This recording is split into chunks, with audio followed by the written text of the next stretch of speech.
La science, vous en avez deux visions des choses. Soit c'est quelque chose qui vous ennuie profondément, ou alors ça vous passionne au point de devenir une drogue. Dans tous les cas, vous devez vous rendre compte à quel point la science peut vous faciliter la vie ou au contraire vous la rendre détestable. C'est elle qui a le pouvoir, elle est toute puissante. Ça me rappelle bizarrement quelque chose. Allons parler un peu de science, à moins que ce soit elle qui parle de nous.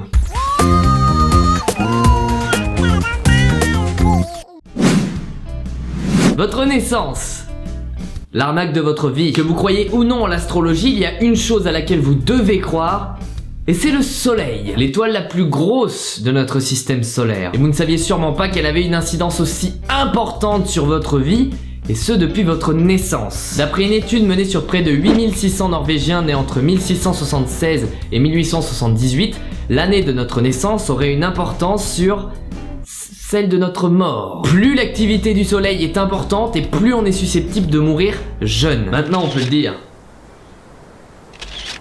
C'est un coup de soleil. Hashtag coup de soleil. Et cette étude révèle aussi que la fertilité des femmes serait considérablement diminuée. Et c'est une avancée majeure, il me semble. Et pour finir, je suis né le 27 janvier 95, ce qui est donc la pire période pour naître. Et c'est d'ailleurs mon dernier épisode, merci, au revoir.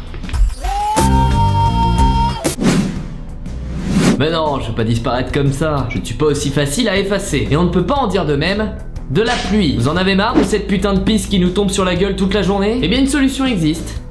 Depuis 1940, la science a pris le contrôle du temps depuis 1940 et personne n'est putain d'au courant. En effet, une semaine avant le jour J, des particules d'argent sont dispersées dans les nuages, entraînant leur disparition. Et c'est aussi simple que ça. Bon...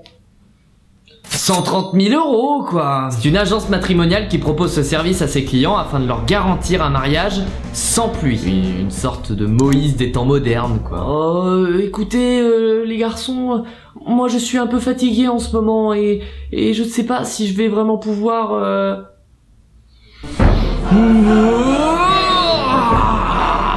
A savoir que cette astuce a déjà été utilisée plusieurs fois dans le passé, notamment pour le mariage de Kate et William, pour les Jeux Olympiques de Pékin en 2008 et pour un concert de Paul McCartney en 2003. Ah, et on me signale qu'apparemment c'est la pluie qui avait refusé d'assister à ce concert. On précise aussi qu'il n'y aurait aucun danger pour l'environnement. C'est important de le préciser, non ?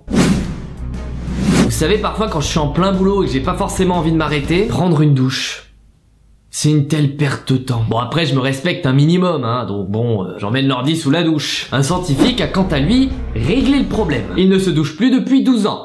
Rapide et efficace. Et pourtant les gens qui le côtoient ne se sont jamais plaints de son odeur corporelle ou de ses cheveux et de sa peau grasse. Tout ça est possible car ce scientifique se nettoie à l'aide de bactéries. Elles se nourrissent de l'urée et de l'ammoniac de la sueur de la peau, se transformant en oxyde nitrique qui pour le coup est bon pour le corps. En fait, ce scientifique ne supporte pas le fait de devoir se laver avec des produits chimiques et a toujours considéré qu'il y avait mieux à faire. Et il y a beaucoup d'avantages à se laver avec des microbes, notamment que les molécules d'oxyde nitrique dilatent les vaisseaux sanguins et permettent de réguler la pression artérielle. Le spray est commercialisé par la société Aobiome qui l'a aidé à fonder. Et vous vous doutez bien qu'il y a un hic, et comme souvent, c'est le prix. 100 € pour une bouteille qu'on pourrait prendre pour un putain d'échantillon les mecs. Encore une fois, le bien-être est réservé à ceux qui l'ont déjà. La chose la plus difficile aujourd'hui va sûrement être de trouver l'amour. Alors attention, pas le déchet que vous trouvez dans votre lit après 15 litres de bière. Le vrai. Mais ne pas mentir pour séduire une fille, ça devient presque impossible. Surtout si t'as une vie de merde. Bonjour. Je fais des vidéos sur YouTube et j'ai 2 chats. Un petit FIFA. Pourtant, une méthode scientifique pourrait bien vous aider à éviter les mensonges. Premièrement, la plupart des premiers échanges se créent aujourd'hui par le numérique. Difficile de détecter un mensonge sans avoir de visuel de la personne. D'après Tom Messervy, qui est chercheur à l'université de Brigham Young aux États-Unis, nous sommes très mauvais pour trouver le mensonge que nous décelons que dans 54% des cas. Alors le mec, il a quand même cherché à savoir si on pouvait déceler des mensonges par SMS. Il a regroupé une centaine d'étudiants dans 2 universités. Ils ont dû répondre aux 30 questions que leur posait un programme informatique spécialement conçu pour l'occasion. Et on leur avait demandé de mentir sur quelques questions. En tout, 1590 vérités ont été récoltées pour 1572 mensonges. Et l'analyse de ces messages a montré qu'ils mettaient environ 10% de temps en plus pour répondre en cas de mensonge. Et que le mensonge était souvent subdivisé en plusieurs messages. Après, il peut être juste occupé à faire autre chose, hein. Le ménage, la vaisselle, ses devoirs, enlever ses putains de cheveux de la baignoire.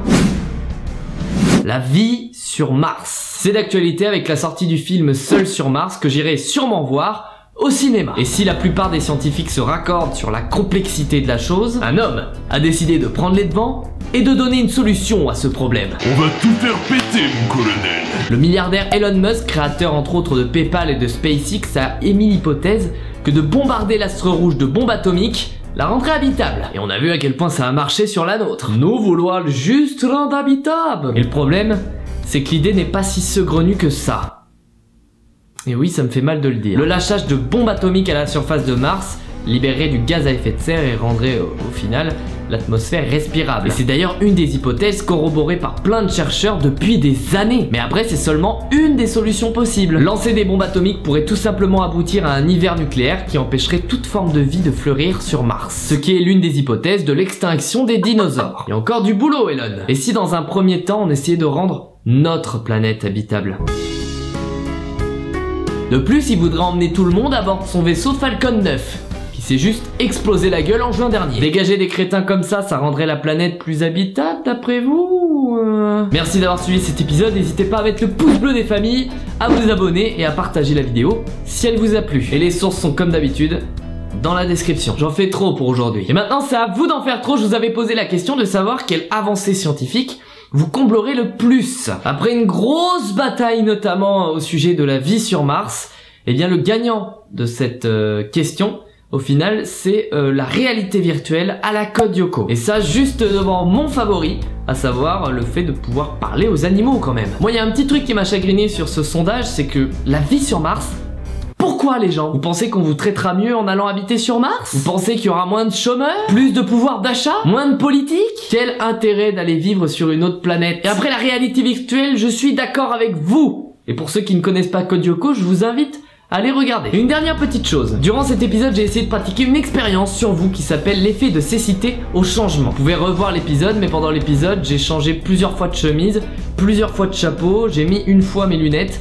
Et je ne sais pas si vous avez remarqué ça, mais en tout cas, ça fait partie de l'expérience, donc merci d'y avoir participé. Si j'ai réussi à vous piéger, n'hésitez pas à me le dire en commentaire. Si je n'ai pas réussi, bah, je suis pas scientifique, donc il y a un moment donné, mes compétences s'arrêtent là. Mais en tout cas, je suis content d'avoir essayé et j'espère que ça en aura piégé quelques-uns. Dans tous les cas, je vous dis à bientôt et merci d'avoir regardé cet épisode. Ciao!